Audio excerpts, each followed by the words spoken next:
Okay, real talk with you, this isn't a video I was planning to do anytime soon since I'm not the audience for storytime animators.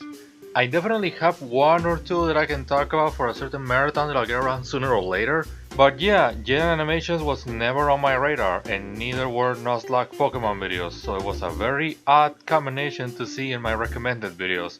I get that she's one of the most popular YouTubers of our current time, but hey, I have never seen a PewDiePie video and I don't see that in my recommended.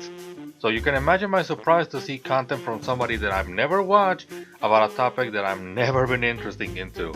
Okay, to be fair, I used to watch Nuzlocke videos from Team 4 Star, but that was like years ago.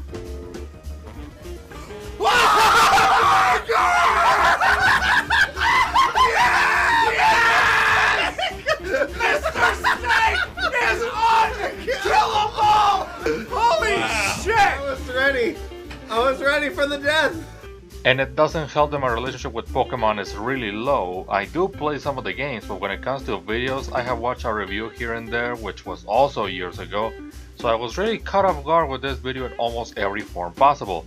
But hey, curiosity was all it took me to want to start checking this video, and right off the bat, I want to give props to the animation team for this. You can easily tell every element apart to the point where the added colors feel more like a tool to reassure things rather than a necessity to the backgrounds.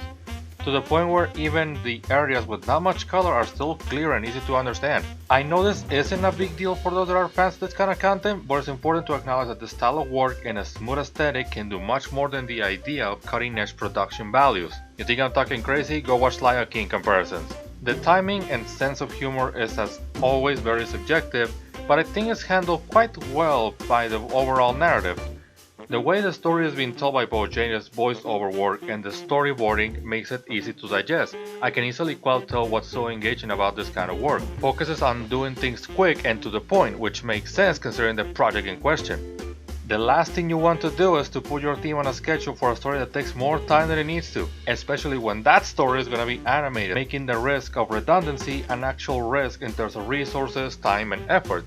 The 22-minute run of this video feels completely justified and nothing takes too much time nor too little in order to understand the journey, especially when you consider this as a telling of an RPG, which Pokemon or not, can still take hours of gameplay and storytelling that other kind of creators will spend longer depending on their approach. The strength but also sort of weakness towards this video is that it's a bit too consistent.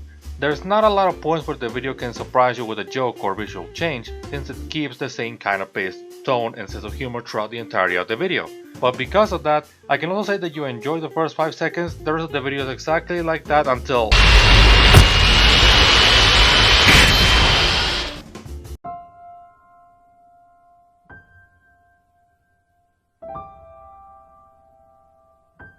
From what some people have told me, this isn't exactly a new thing about her. She's not afraid of talking about topics that can regard inner struggles, but those happen during independent videos, so you know what you're gonna get.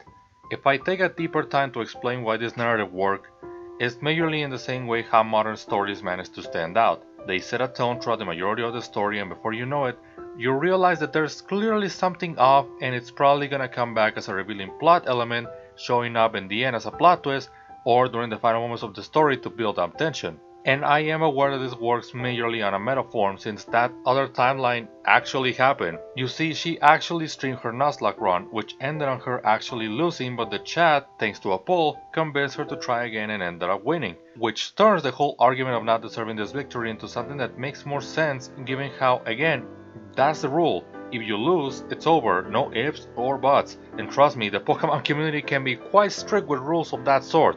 When it comes to the Pokemon point of view, I can't quite say any thoughts that can fit for them since overall doing a Nuzlocke run is supposed to be a matter of having fun, so I don't see a problem on trying again at the very end.